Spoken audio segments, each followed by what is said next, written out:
Hello दोस्तों, नमस्कार। मैं अवली शर्मा स्वागत करती हूँ आपके अपने यूट्यूब चैनल कंपटीशन ऑलराउंडर में।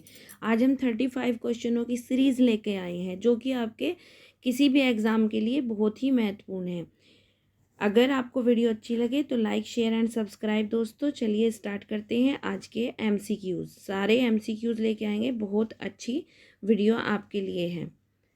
भारत का संविधान, क्वेश्चन नंबर 1 से स्टार्ट करते हैं। भारत का संविधान कब लागू हुआ? पहला ऑप्शन है 15 अगस्त 1947 यानी 15 अगस्त 1947, 1947।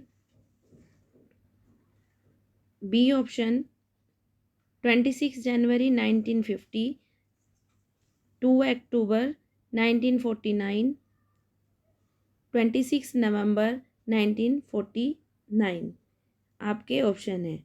जो आपका आंसर रहेगा, आपका आंसर है बी 26 जनवरी 1950। भारत का संविधान कब लागू हुआ? भारत का संविधान लागू हुआ 26 जनवरी 1950, 26 जनवरी 1950। क्वेश्चन नंबर 2, क्वेश्चन नंबर 2 देख लेते हैं। ये है आपकी स्क्रीन पर क्वेश्चन नंबर 2। भारत का पहला राष्ट्रपति कौन था? भारत का पहला राष्ट्रपति कौन था? पहला ऑप्शन है जवाहरलाल नेहरू, बी ऑप्शन है आपका डॉक्टर राजेंद्र प्रसाद, सी ऑप्शन है सरदार पटेल और डी ऑप्शन है BR अम्बेडकर। तो हमारा जो आंसर रहेगा, हमारा आंसर है डॉक्टर राजेंद्र प्रसाद। पूछे जाते हैं ये क्वेश्चन, हर कॉम्पिटिटिव एग्जाम में दिखाई दे जाते हैं। क्वेश्चन नंबर 3, क्वेश्चन नंबर 3 देख लेते हैं। भारतीय संविधान में कितने अनुच्छेद हैं? भारतीय संविधान में कुल कितने अनुच्छेद हैं? तो पहले जो भारतीय संविधान में अनुच्छेद थे वो थे 395, और अब जो भारतीय संविधान में अनुच्छेद हैं 448 हैं, 448। तो हमारा जो आंसर रहेगा, हमारा जो आंसर है 448। नेक्स्ट क्वेश्चन ले लेते हैं। क्वेश्चन नंबर 4, भारत के राष्ट्रपति का कार्यकाल कितने वर्ष होता है? भारत के राष्ट्रपति का कार्यकाल कितने वर्ष होता है? आपके ऑप्शन हैं A 4 वर्ष, B 5 वर्ष, C 6 वर्ष और 7 वर्ष, D 7 वर्ष। तो आपको पता होना चाहिए 5 वर्ष। हम जाएंगे B के साथ। नेक्स्ट क्वेश्चन, क्वेश्चन नंबर 5, भारतीय संविधान का सबसे बड़ा अनुच्छेद कौन सा है? भारतीय संविधान का सबसे बड़ा अनुच्छेद कौन सा है? हमारा ए ऑप्शन है अनुच्छेद 370, बी ऑप्शन है अनुच्छेद 32, सी ऑप्शन है अनुच्छेद 356 यानी 356 और डी ऑप्शन है अनुच्छेद 243 यानी कि 243। तो हमारा जो आंसर रहेगा इसमें रहेगा सबसे, जो हमारा भारतीय संविधान का सबसे बड़ा अनुच्छेद है वो है अनुच्छेद 32। इसे संविधान की आत्मा और हृदय भी कहा जाता है। इसे क्या कहा जाता है?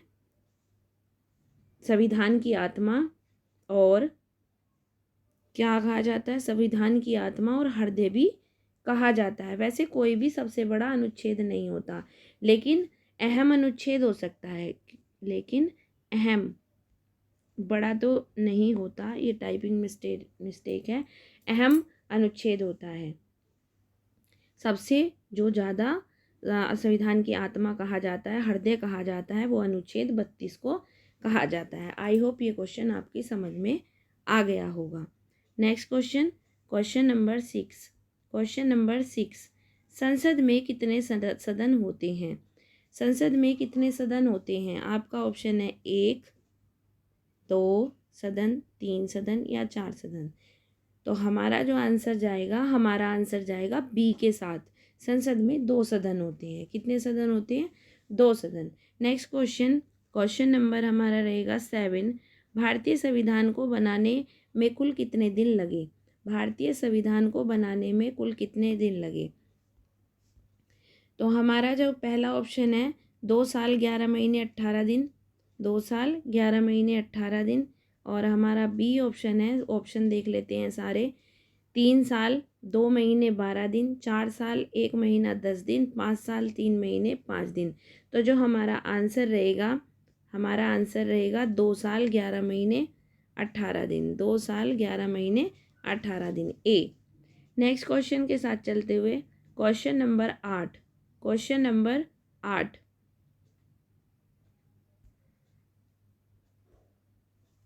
क्वेश्चन नंबर 8 देख लेते हैं।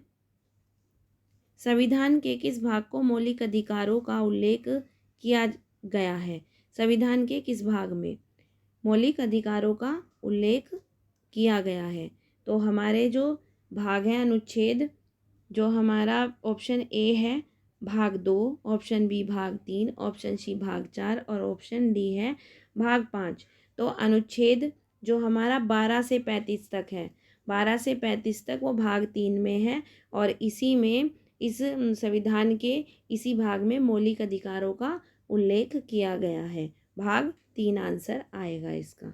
Next question, question number 9। Question number 9। Rajya Sabha के सदस्यों का कार्यकाल कितने वर्ष होता है? आपके ऑप्शन है 4 वर्ष, आपके ऑप्शन है 5 वर्ष, सी ऑप्शन 6 वर्ष और डी ऑप्शन 7 वर्ष। तो राज्यसभा के सदस्यों का जो कार्यकाल होता है वो आंसर रहेगा सी, 6 वर्ष। कितने वर्ष? 6 वर्ष। बहुत ही इम्पोर्टेंट क्वेश्चन है आज आपके लिए। Question number 10। क्वेश्चन नंबर 10 देख लेते हैं। भारत का संविधान कितने भागों में विभाजित है? भारत का संविधान कितने भागों में विभाजित है? ए ऑप्शन 22 यानी 22, 24, 25 या 30। तो भारत का जो संविधान है वो 25 भागों में विभाजित है। नेक्स्ट क्वेश्चन के लिए चलते हैं। क्वेश्चन नंबर हमारा रहेगा 11। क्वेश्चन नंबर 11 जो है हमारा, उसमें पूछा जा रहा है, क्वेश्चन नंबर 11 में पूछा जा रहा है,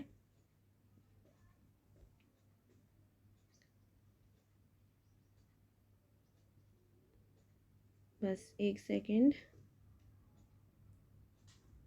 क्वेश्चन नंबर 11, जल का रासायनिक सूत्र क्या है? जल का रासायनिक सूत्र क्या है? ऑप्शन है CO2, B option H2O, C option O2 और डी ऑप्शन NaCl। तो जल का जो रासायनिक सूत्र है आपको पता है H2O होता है। क्या होता है? H2O। NaCl नमक का है, ऑक्सीजन है, ये कार्बन डाइऑक्साइड है। Next question number 12। Question number 12, सूर्य के का प्रकाश पृथ्वी तक पहुंचने में कितना समय लेता है? आपके ऑप्शन है, option A 8 minute 20 second, option B 10 minute, 12 minute C option है और 5 मिनट 30 सेकंड है हमारा नेक्स्ट ऑप्शन जो कि डी है। तो हमारा जो आंसर होगा ए होगा 8 minute 20 second. 8 minute 20 second. Next question के साथ चलते हुए क्वेश्चन नंबर हमारा रहेगा 13। क्वेश्चन नंबर 13 में क्या पूछा जा रहा है? पृथ्वी का कौन सा भाग सबसे अधिक ठंडा होता है? पृथ्वी का कौन सा भाग सबसे अधिक ठंडा होता है? पहला ऑप्शन है भूमध्य रेखा, दूसरा ऑप्शन है बी ऑप्शन ध्रुवीय रेखा, सी ऑप्शन पहाड़ी क्षेत्र और डी ऑप्शन है हमारा दक्षिणी ध्रुव। दक्षिणी ध्रुव। तो जो हमारा आंसर रहेगा, आंसर डी ही रहेगा हमारा, क्या? दक्षिणी ध्रुव। दक्षिणी ध्रुव का जो तापमान है -73 डिग्री सेल्सियस, और अगर फ़ारेनहाइट में नापा जाए तो -99 डिग्री फ़ारेनहाइट से कम होता है। तो आपका ऑप्शन रहेगा दक्षिणी ध्रुव। Next question, question number 14। मानव शरीर में कितनी हड्डियां होती हैं? मानव शरीर में कितनी हड्डियां होती हैं? आपका ऑप्शन है 200 यानी 200, 206, 210 और 180। तो मानव शरीर में जो हड्डियां होती हैं 206 होती हैं, आपको पता होना चाहिए। नेक्स्ट क्वेश्चन के साथ चलते हुए क्वेश्चन नंबर 15। क्वेश्चन नंबर 15, प्रकाश वर्ष किसकी इकाई है? आपके ऑप्शन है दूरी की, बी समय की, सी भार की और डी ऊर्जा की। तो प्रकाश वर्ष जो है दूरी की इकाई है। दूरी की इकाई है। प्रकाश वर्ष एक वर्ष में प्रकाश द्वारा तय की जाने वाली दूरी है। एक वर्ष में क्या है? एक वर्ष में एक वर्ष में प्रकाश द्वारा तय की जाने वाली दूरी। इसलिए प्रकाश वर्ष की जो इकाई है, प्रकाश वर्ष की इकाई दूरी को ही कहते हैं। किसे कहते हैं? दूरी को ही कहते हैं। Next question number 16। वायुमंडल की कौन सी परत ओजोन गैस से भरपूर होती है?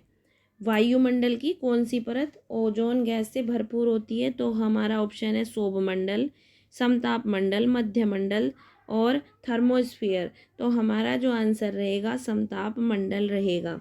समताप मंडल जो है परत में ओजोन गैस सबसे ज़्यादा पाई जाती है, इसे ओजोन परत कहते हैं। और पृथ्वी का जो वायुमंडल में मौजूद ओजोन का करीब 90% हिस्सा इसी परत में होता है, इसी परत में होता है। नेक्स्ट क्वेश्चन नंबर होगा हमारा 17।